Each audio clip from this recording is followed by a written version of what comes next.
But first and foremost, I think one of your favorite projects, or used to be, hopefully still is, Energy Web Tech.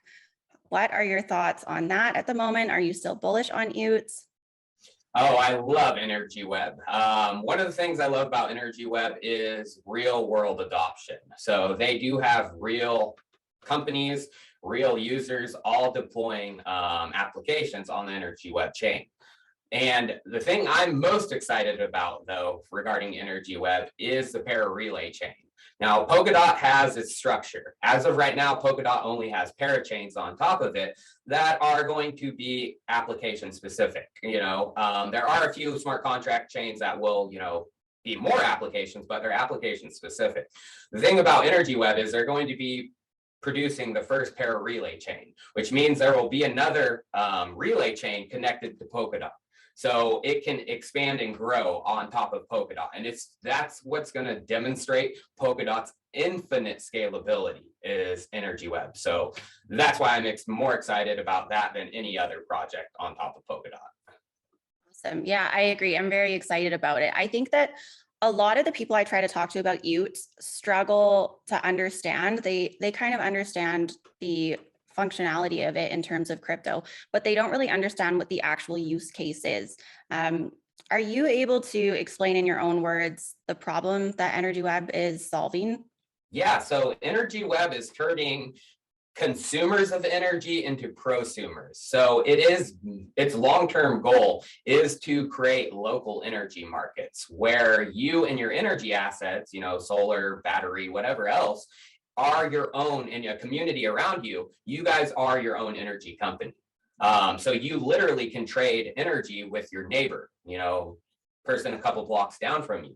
So you are literally not even connecting back to the local energy companies and grid. You don't have to. So it is creating a extensible prosumer grid that's going to not only help consumers save money, but it's probably going to help, some of the traditional pains we're having with energy, like here in California, blackouts.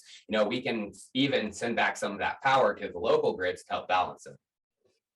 Very cool. Very exciting. I am outside of cryptocurrency. Some of my experience in my career is in energy trade and risk management. So this is probably one of my favorite topics. And I'm getting a little bit better at trying to explain it to other people, but I think you explained it perfectly. One of the other goals that they have is energy decarbonization. Are you able to touch on that a little bit?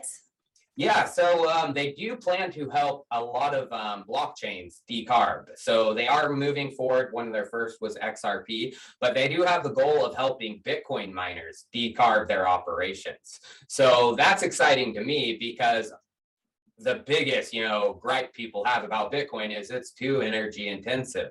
Well, if they're able to, these Bitcoin miners are able to connect to the Energy Web blockchain and then send some of the excess energy back to, the grid, back to even a consumer, for cheaper sales, that's just going to decarb Bitcoin and its blockchain. Yeah, absolutely. And that's very exciting. When do you think we'll start seeing some of those bigger use cases? I hope within the next year. Of course, regulation is I'm actually a good friend of Ed Hess. He's behind Energy Web. And that's one of the main things he tells me. It's like regulation just moves so dang slow. So I'm hoping within the next year or two, and especially in the United States, we should be seeing that because I'm not a political guy, but Joe Biden likes clean energy. So there is that opportunity for clean energy companies to start making some big moves here in the US. Yeah, definitely. So with that potentially happening over the next year, what are your thoughts on what we'll see for EWT for the next couple of years? What are your predictions?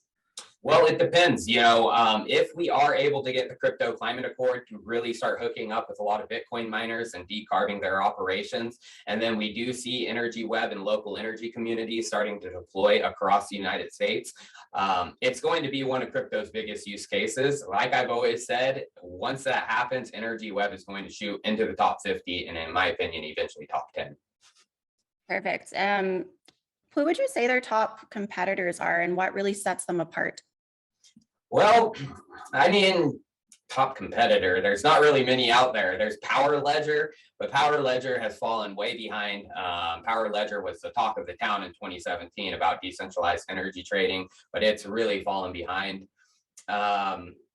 There isn't much competition, and that's why I'm so bullish on Energy Web. And what sets them apart is their decentralized autonomous trading engine. That is what sets it apart. And you can actually use it in a simulation right now. You can build your own energy communities. You know, you set your location, you set the energy assets you have. I mean, you can put the solar panels you have, even the angle of the solar panels. And it just added a new feature for local time of day. You get the sun, so it can get exactly what you have. And then you can hook up, you know, some neighbors, you know, and their energy assets. And then you can create a simulation of if this was live Energy Web in, you know, my neighborhood, how much we could save. It's a beautiful simulation tool that I wish more people were using. Wow, very cool. Yeah, I'll have to check it out. I feel like every time I talk about anything energy related, I'm sending it to my boss. So I'll have to try to make him. No, if you're an energy person, you should definitely try to get Ed on the show, or Jesse, the CEO. Absolutely. They would love to talk. Ooh, I like that. That's a good recommendation. I'll have to reach out to them. Yeah.